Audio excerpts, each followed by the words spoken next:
మన ప్రభు అయిన యేసుక్రీస్తు నామమున కూడి ఉన్న సంఘ బిడ్డలందరికీ ప్రత్యేక వందనాలు తెలియజేస్తున్నాను. ఈరోజు వాక్య ధ్యానము నిమిత్తం మత్తయి రాసిన శుభవార్త 5వ అధ్యాయము 13వ వచనం చదువుకుందాం. 5వ అధ్యాయము 13వ వచనం. మీరు లోకమునకు ఉప్పై ఉన్నారు. మీరు లోకమునకు ఉప్పై ఉన్నారు. ప్రభు అయిన యేసు మరి లోకానికి వచ్చి అనేక ప్రాంతాలైన శుభవార్త అందించారు. ఆయన స్వార్థ అందించే భాగాల్లో ఎక్కువగా కొండ మీద ప్రసంగం చేయటం మనం చూస్తున్నాం. ఒకసారి యేసు ప్రభువారు కొండ మీద ప్రసంగం చేస్తూ ఆ ప్రజలందరినీ చూసి మీరు లోకమునకు ఉప్పై ఉన్నారన్నాడు. ఒక విషయం ఇక్కడ మనకు కనిపెట్టాలి. ఈ మత్తయి రాసిన శుభవార్త 5వ అధ్యాయము 6వ అధ్యాయము 7వ అధ్యాయము ఈ 3 అధ్యాయాలు కూడా పర్వత ప్రసంగాలు, అనగా యేసు ప్రభుల వారు కొండ మీద చేసిన ప్రసంగాలు. బైబిల్ మొత్తం సారాంశం 66 పుస్తకాల సారాంశం మొత్తం అంతా ఈ మత్తయి రాసిన శుభవార్త 5వ అధ్యాయము 6వ అధ్యాయము 7వ వచనం చెప్తుంది. ఇటువంటి అధ్యాయంలో ప్రభు అయిన యేసు ప్రజలందరినీ చూసి మీరు లోకమునకు ఉప్పై ఉన్నారన్నాడు. అసలు యేసు ప్రభు వారు మరి అందరినీ చూసి ఉప్పు అని మాట ఎందుకు సంబోధించారు? బైబిల్ గ్రంథంలో చాలా వస్తువులు ఉన్నాయి, చాలా ఐటమ్స్ ఉన్నాయి, చాలా విలువైన స్థితులు ఉన్నాయి. కానీ ప్రజలందరినీ చూసి మీరు ఉప్పు అన్నారు. యేసు ప్రభువారు మనల్ని ఉప్పు అని సంబోధించారంటే ఆయన సంబోధనలో, ఆయన ఆలోచనలో వేరే భావం ఉంది. ఉప్పు అని ఎందుకు ఆయన సంబోధించారంటే ఉప్పులో కొన్ని లక్షణాలు ఉన్నాయి.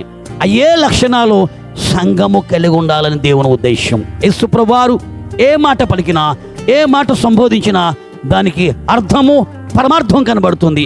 ఉప్పు అని మన కోసం సంబోధించారంటే అందులో ఏదో భావం ఉంది. అందులో మొట్టమొదటి పాయింట్, ఉప్పు తెల్లగా ఉంటుంది. ప్రియ దేవుని సంఘమా, ఉప్పు తెల్లగా ఉంటుంది అనగా సంఘము కూడా తెల్లగా, అనగా పరిశుద్ధంగా, నీ మాటలు పరిశుద్ధంగా, నీ ప్రవర్తన పరిశుద్ధంగా, నీ పరిచర్య పరిశుద్ధంగా, నువ్వేం చేస్తున్న దేవుని కొరకు పరిశుద్ధంగా ఉండాలని దేవుని ఉద్దేశం. 2వ పాయింట్, ఉప్పు అంటండి రుచిని ఇస్తుంది. రుచిని ఇస్తుంది అనగా ఉప్పు ఏ విధంగా రుచినిస్తుందో సంఘమంతా కూడా రుచికరంగా, నీ పరిచర్య రుచికరంగా ఉండాలి, నీ సేవ పరిచర్య రుచికరంగా ఉండాలి, నీ కుటుంబం రుచికరంగా ఉండాలి, ప్రతి భార్య భర్తకు రుచికరంగా ఉండాలి, ప్రతి భార్య భర్తకు రుచికరంగా ఉండాలి, ప్రతి భర్త భార్యకు రుచికరంగా ఉండాలి, ప్రతి పిల్లలు కూడా తల్లిదండ్రులకు రుచికరంగా ఉండాలి. సంఘము, సంఘ విశ్వాసులు సేవకులకు, దేవునికి రుచికరంగా ఉండాలి. సమాజంలో నీ ప్రవర్తన, సమాజంలో నీ స్థితి రుచికరంగా. కొంతమంది బతుకుతారు కానీ ఎందుకు బతుకుతారో వాళ్ళకే తెలియదు, ఎందుకు జీవిస్తారో వాళ్ళకే తెలియదు, అలా తిరుగుతూ ఉంటారు. కానీ ఈరోజు నువ్వు భూమి మీద పుట్టావంటే నువ్వు 10 మందికి, నిన్ను పుట్టించిన దేవుడికి రుచికరంగా ఉండాలి. ఒకటే ఉప్పు తెల్లగా ఉంటుంది, 2 ఉప్పు రుచిని ఇస్తుంది. 3వ పాయింట్, దేటిలోనైనా కరిగిపోతుంది. సాంబార్లో కరగను, చికెన్లోనే కరుగుతాను, లేకపోతే పాలల్లోనే కరుగుతాను, లేకపోతే మజ్జిగలోనే కరుగుతాను, నీళ్ళల్లో కరగనని చెప్పదండి. ఉప్పు దేట్లోనే కరిగిపోతుంది. సంగమా, క్రైస్తవ సమాజం, మీరందరూ అందరితో ఐక్యత ఉంటూ అందరితో కలిసి ఉన్నాడు, అందరిలో కరిగి ఉన్నాడు. కరిగి నలిగితేనే నీకు ఆశీర్వాదం. దేవునికి చెప్తున్నాడు కదా, విరిగి నలిగిన మనస్సే దేవునికి ఇష్టమనే బాలి. అంతేకాదు మన జీవితంలో విరిగితే లోకానికి పనికిరావు, విరగకపోతే దేవునికి పనికిరావు. విరిగిపోతే ఏ వస్తువైనా లోకానికి పనికిరాదు. నువ్వు విరగకపోతే దేవునికి పనికిరావు. రుచికరంగా ఉప్పు ఉంటుంది. ఉప్పు మరి రుచిని అందిస్తుంది, తెల్లగా ఉంటుంది, దేటిలోనైనా కరిగిపోతుంది. నువ్వు కూడా అందరితో కరిగిపోయే లక్షణం ఉండాలి. 4వది, ఉప్పు అంట పదార్థాలు చెడిపోకుండా కాపాడుతుంది. పూర్వకాలంలో గేదెలను, జంతువుల్ని కప్పెట్టినప్పుడు కింద ఉప్పేసేవారు. అంతేకాదు మన ఇంట్లో వాడుకునే ఆవకాయ పచ్చడి ఉప్పు వేయడం వల్ల ఎక్కువ కాలం నిలువ ఉంటుంది. మన ఇంట్లో ఉన్న ఉప్పు చేపలు తింటాం కదండి, అందులో ఉప్పు వేయడం వల్ల ఆ చేప ఎన్నాళ్ళైనా ఉంటుంది. అనగా ఉప్పులో ఉన్న 4వ లక్షణం ఏంటంటే పదార్థాలు చెడిపోకుండా కాపాడుతుంది. సంగమా, నీవు, నీ పరిచర్య, నీ సేవ, నీ పాట, నీ ప్రార్థన అనేకులను నడిపించేవారు ఉండాలి, అనేకులు దీవించబడి ఉండాలి, అనేకులను నువ్వు నిలబెట్టేవారు ఉండాలి. యేసయ్య ప్రభు అయిన యేసు ఈ లోకానికి వచ్చి నశించిన దాన్ని వెతికి రక్షణ ఈ లోకానికి వచ్చాడు ఆయన. ఈరోజు నీ వలన ఒక వ్యక్తి నశింపవ్వకూడదండి, నీ వలన ఒక కుటుంబాన్ని నాశనం అవ్వకూడదండి. ఈరోజు ఎంతోమంది ఆడవాళ్ళు మరి అబ్బాయిల జీవితాలతో ఆడుకున్నారు, ఆంటీలు కుర్రోళ్ళ జీవితాలతో ఆడుకున్నారు, మగాళ్ళు కొంతమంది జీవితాలతో ఆడుకున్నారు. నీ వలన ఎవ్వరికి నష్టం రాకూడదు. నీవు 10 మందిని బ్రతికించే వ్యక్తిగా ఉండాలి. ఉప్పు కూడా పదార్థాలు చెడిపోకుండా కాపాడుతుంది. ఇంకొక పాయింట్ చెప్తాను.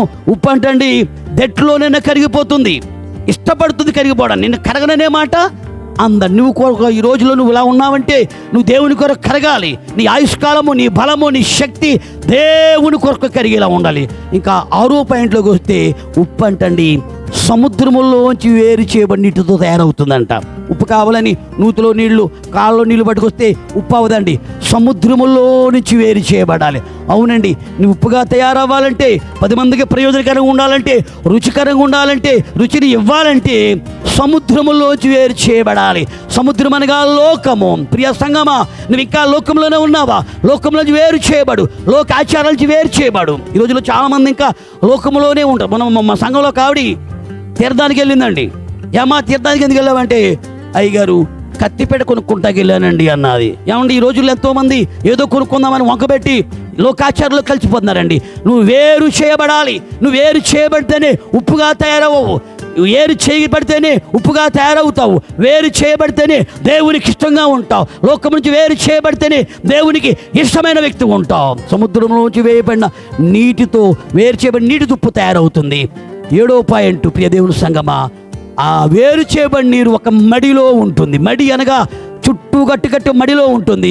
నీవు కూడా లోకములోంచి వేరు చేయబడిన వ్యక్తివి దేవుని మందిరంలో ఉండు. ప్రతి ఆదివారం 6 రోజులు పని చేసుకుని 7వ రోజున దేవుని మందిరంలో ఉండు. తర్వాత 8వ పాయింట్ తెలుసా, సూర్యరశ్మి లాక్కుని ఆ నీరంతా గడ్డ కడుతుంది. నీవు కూడా నీతి సూర్యుడైన దేవుని శక్తి లాక్కుని గడ్డ కట్టాలి.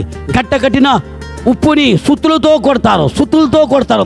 వాక్యమనే సుత్తుతో నువ్వు కొట్టబడాలి. చివరిగా ఉప్పు అంట ధర తక్కువ, డిమాండ్ ఎక్కువ. ఉప్పేమో బయట ఉంటుంది షాప్లో, కిస్మిస్ పప్పులన్నీ లోన్ ఉంటాయి, అవి రేటు ఎక్కువ, ఇది రేటు తక్కువ. ధర తక్కువ, డిమాండ్ ఎక్కువ.